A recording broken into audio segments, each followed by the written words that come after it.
Ito muna. Okay. Ayun. So ito yung first episode na ginagawa namin. Street photography lang, tsaka podcast. Pero wala pang pangalan. Kaya medyo mahirap tumawid. Kanina wala pang mga sasakyan eh. Ngayon dumadami na. So yun. Ano lang to, parang kumbaga normal photo walk pa rin. Yun nga lang, medyo ito-document namin yan, tsaka konting kwentuhan tayo. Kasi malay nyo, may matutunan kayo sa akin. Baka may mapulot kayo, di ba? Pero ano, hindi naman ako pro. Ano lang, beginner lang din. Parang passion lang din talaga. Huwag ka ng mga reaction. You look good, brother. Ayun, natutunan ko yun sa pinanood ko kagabi. Pagkakukunan mo raw ng candid yung mga tao, medyo nakatingin sila sa'yo. Yung mga you look good. Parang hindi sila magalit sa'yo. Iba kasi nagagalit. Pero sobrang bihira yun. Mas madalas pa rin yung mga welcoming faces kagaya nito. You look good, brother. Can I take another one? Nice. Nice, I like it. Thank you.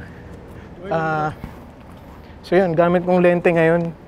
Kanina naka 35 ako pero nagpalit ako, nag 60 ako ngayon kasi pag medyo nahihiya akong lumapit sa mga tao, 60-60 muna tayo para malapit yung range niya. Tapos pag medyo kumakapal yung mukha, pwede kang bumaba ng hanggang wide.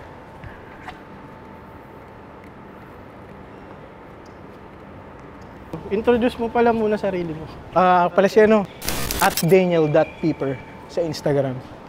Ano yan, parang parody lang ni Daniel Schiffer. Tinawag kasi ako ng tropa ko na kasi Daniel P talaga ako, pangalilingan. So parang pinarody si Daniel Schiffer, ginawa Daniel Pieper. Yun. Yung mga ganong bato ng ilaw, yung mga kakapture nyo sa street photography. Paano mo i-classify yung photography mo? Classify? Puro streets ka ba? O Define classify. paano mo saan mo i-categorize pala? Yan. Yung photography mo in general. Parang kumbaga si Looney. Si Looney, 'di ba? Para siyang ano tawag niya sa sarili niya, yung parang ng rap, ng underground tsaka ng mainstream. Hindi, yung underground tsaka mainstream. Yung nagtumatagos. Sino yung ako ang ganyan ng rap, kaya kong tawirin ng mainstream at underground. Parang ganun ako kasi minsan nag-street photography ako, tapos minsan food photography. Kasi yun, masarap din gawin yun eh. Food photography, lalo trabaho namin, ganun. Nasa food and beverage kami. Ito maganda. Minsan mag-aabang ka sa mga gantong alley kung may dadaan. Antay lang tayo. Ito, pag walang lumalabas dun sa minsan yung mga alley na ganyan, masarap abangan yung mga may maglalakad. Kaya lang ngayon wala eh. Tara, lakad pa tayo. Dito, may mga nangyayari dito. Try natin kumausap kung papayag sila. Can I take a photo? Thank you. Brother, can I take a photo? Yes, of course. Yeah, I'll take a photo of you. Huh? From me? Yes. You look good. You're from Japan? Yeah. Huh? How did you know? I know your face. Your face. I thought you'll say I'm a Filipino. No. I hate Filipinos. Yeah. Now you speak like this. Yeah, I'm Filipino. And I love Filipinos.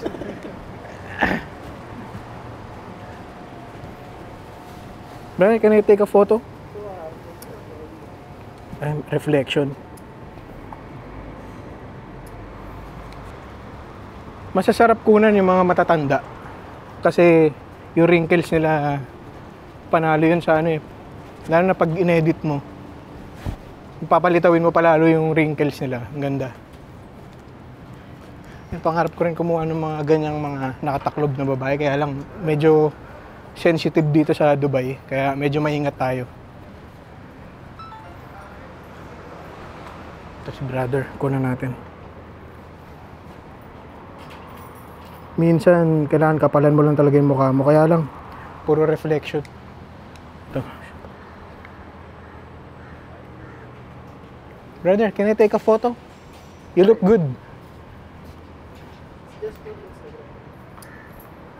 You can use this for your Facebook profile photo. May nilabas yung Fujifilm ngayon. Yan nga pala, naka-Fuji ako. X-T4 yung gear. Pero yun, mabalik nga. May nilabas yung Fujifilm ngayon na parang post nakita ko nung last week. Ang ganda ng hashtag na ginawa nila, hashtag artist not Influencers. Hashtag artist not influencers. Tanga na yun.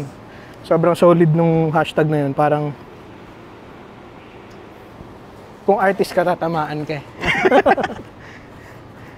Tsaka kung wala kang followers, tatamaan ka. Parang, uy, magandang ano yan, excuse.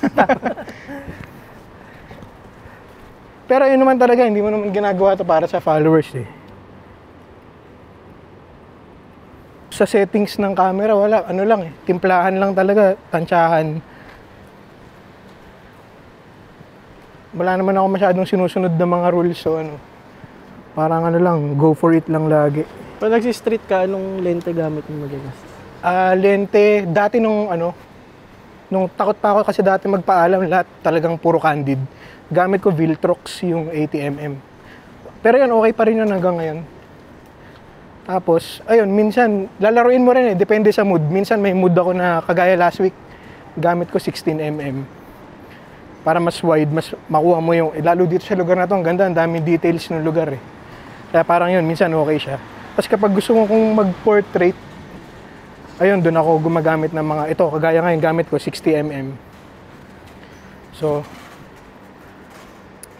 okay siya pang range, tapos okay din pang portrait. Medyo walang tao dito, tara. Wala nga, lipat-lipat ko. And influence nga, isa sa mga main influence, si Pierre T. Lambert. Ang ganda ng mga niya. Ayun, parang isa rin yan sa mga nag-push sa amin gawin to eh. Kasi makikita mo yung mga behind the scenes ng street photography. So parang tayo nagaganahan ka talaga, tapos papakita niya yung output nung shot niya dun mismo sa habang nangyayari yung Ha? Chinese? Saan? Saan? Sikat, pagkain na naman yung hindi. Ayun, kasama namin, Ito, gutom na. sikat pala. Oo. Bibili ka? May chai? Sige, chai break muna. Chai break.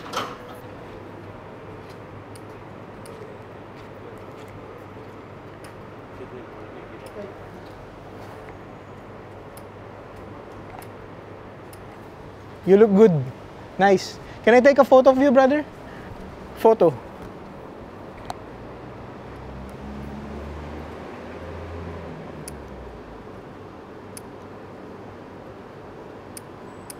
You look amazing. Yun.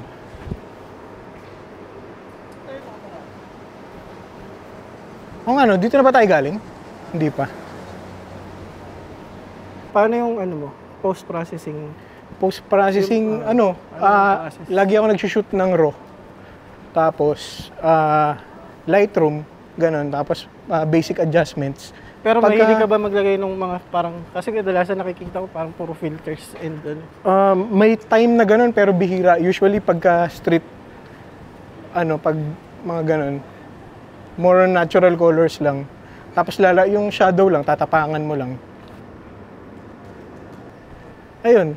Tapos minor minor retouch. Retouch actually wala eh. Kung yung retouch, ang nire-retouch ko minsan background, yung mga kalat. Kasi ang ganda minsan kapag malinis.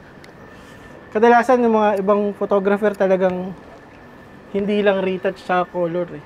Tinatanggal din nila.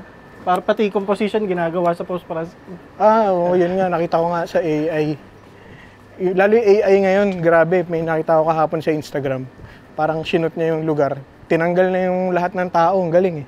Naging malinis sa strain lang, tapos nilagyan ng parang cherry blossom sa gilid. Wala naman ako, hindi naman ako against sa ganun. Kasi art nila yun eh. Parang kanya-kanyang trip. Kung mapapaganda, bakit hindi? Kasi mahirap naman talaga kumuha ng perfect photo eh. Tapos yun, puta, pag nakakuha ka naman ng perfect photo, kagaya kanina, nakuha ko yung umiinom ng chai. Parang yun, nakota na ako ngayong araw eh. Pag nakakuha ka ng ganong mga money shot, Uwi na. Oo, parang kuha ka na lang ng kuha mga next kasi alam mong meron ka ng baon pa uwi. Ayun lang. Parang per session, goods ka na makaisa o dalawa, tatlo ka. Yan sabi nga nung tropa naming si Nick, na makakuha ka ng 100 photos pero isa, dalawa lang doon yung okay. Eh okay lang yan, ganun talaga yung game. That's the game. Kunan natin ito si Kuya.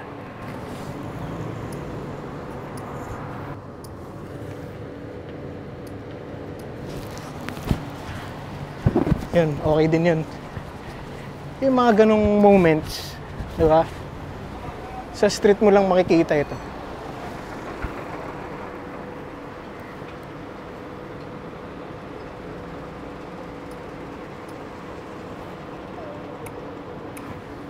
Thank you.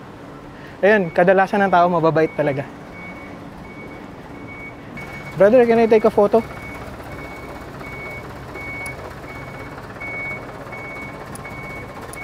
Thank you.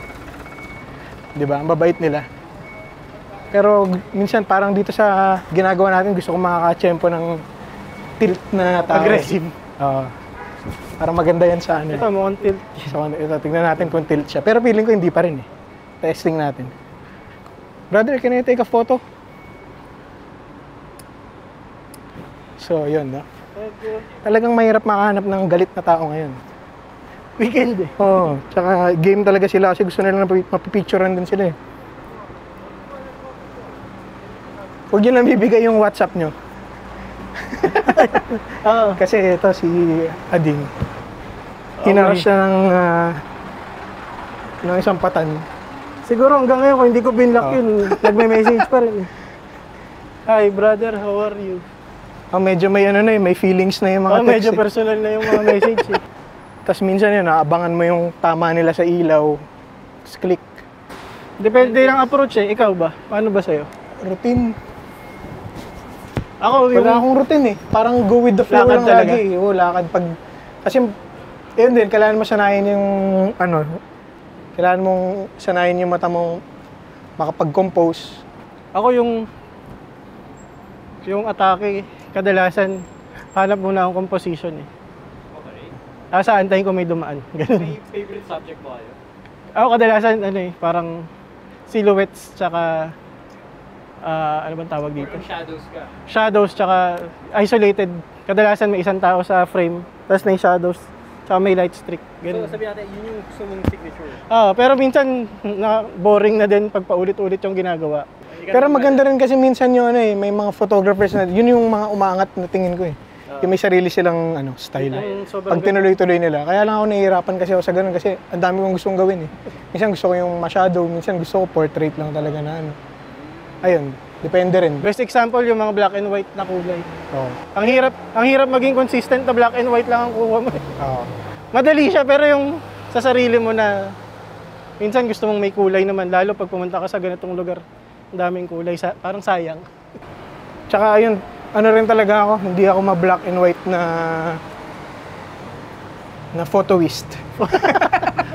Hindi ako black and white na photoist. Black and whiterist. Ano lang, colorist. Kasi may napanood din ako sa isang interview na parang nakapanghinayang nga naman i-strip down yung kulay ng isang photo. Pero yun, may mga magagaling din talaga na black and white photoist. Parang lahat ng mga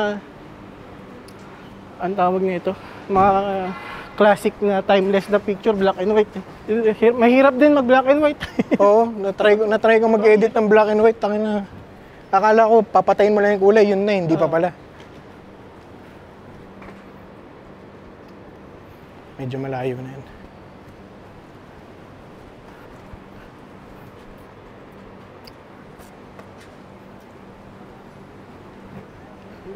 Ito yung nag-yoyosi. Ganda na ito nag-yoyosi. Kasi binaba niya na yung yosi niya. Ito. Siguro pinababawalan ng misis.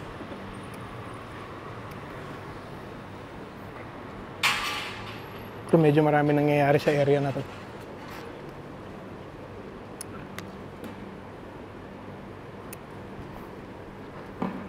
Wait. Yung problema dito kapag naka-macro ka. Thank you. Pag naka-macro ka kasi, lalayo ka talaga. Tapos yun, lahat pala ng lens ko puro prime. Kaya hirap ako pagka gusto kong i-zoom in o i-zoom out, talagang tatakbo ka. Pero okay na rin kasi wala naman akong exercise. Gumamit ka na ba ng zoom lens? Zoom lens, yung ano, nung nag-start ako na humawak ng Fujicam, yung kit lens niya, 18 something. Ayun, yun yung ginamit ko lang na zoom lens. Tapos, nagkaroon ako ng 35. Ayun, na-in love ako sa bokeh. Putangin na lahat ng shots ko nun, puro bokeh. Puro, pag may bokeh, tuwan-tuwa na ako eh. Tapos ngayon, parang mananawa ka rin. Yun, hanggang sa, try mo na siya laruin, depende talaga sa composition. Ano, mga ilaw ba ito? Hindi. Anong future plans mo dito sa, ano bang tawag sa ginagawa natin? Movement. Future plans, parang, ano, wala. Piling ko tuloy-tuloy ito, parang hanggang tumanda ako, gagawin ko na ito eh. Parang hobby na siya eh. Saan ka pala nag-start mag-picture? Anong first camera mo? First camera ko, XT20. Tapos ayun, puro, hindi ko pa alam yung RAW nun, JPEG pa lahat. Tapos di ako marunong magtimpla. Parang tinitignan ko lang siya sa viewfinder. Tapos kalikot kung saan-saan. Hindi ko pa alam talaga yung mga shutter speed, aperture nun. Ano. Kasi tinatamad talaga akong matutunan yun nun eh. Kaya pag nakita ko ng okay sa viewfinder, click yun. Minsan nakakachamba. Nakakachamba ako dati ng mga ano. Tapos minsan nga, taas pa ng ISO eh. Pero parang natutuwa ako sa mga grain nun dati. Ngayon medyo mas gusto ko na less grain.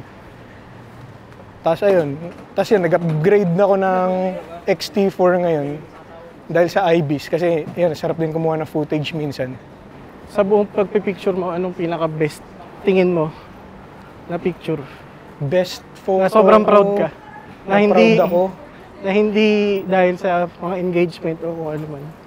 Para sa sarili mo lang. Sa ngayon, parang on top of, ano lang, yung una ko naisip, yung kuha ko din sa old sook na matanda. Na, yun yung parang bago pa yung Viltrox sa akin noon na 80mm eh. Tapos, may kasama akong tropa nun, kumukuha siya na gamit 35, ako naka 80. So ako naka-zoom lang lahat, talagang puro portrait. Nakuha ko yung mukha nung matanda, parang merchant sa old sook eh. Tapos ayun, nakunan ko siya. Tapos pero swerte yung kasama ko nun kasi since naka 35 nga siya, kailangan niya lumapit. Paglapit niya dun sa matanda, nagalit yung matanda, tapos parang tumuro na gano'n. Ayan, ganda rin yung shot niya. Pero yun yung favorite shot ko na naiisip ko. Pero feeling ko magiging favorite ko rin yung umiinom ng chai kanina. Okay yun. Sige, anong parting words mo sa... para sa baka manood sa atin. At saka gustong sumama. Pag ano, kung trip niya rin mag-photo walk, sama kayo, comment lang kayo, message kayo kung pag nagawa na namin yung page nito. Tapos yun, gawa natin paraan. Pero try natin din i-translate. Para kung sakaling hindi lang tayo puro Pinoy. Oo. Mas Maganda diverse, yun. mas masaya. Ayun, maganda yun kapag may nasama tayong Tsaka mas matututo ibang pa lahi. tayo sa iba. Oo. Ito ganda. Last shot.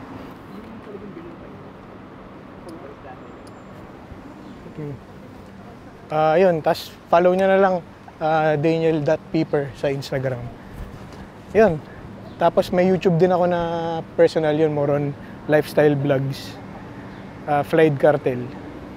Tapos ito, pinag-isipan pa namin yung pangalan ng YouTube channel na to. Pero yun, supportahan nyo to. Yeah!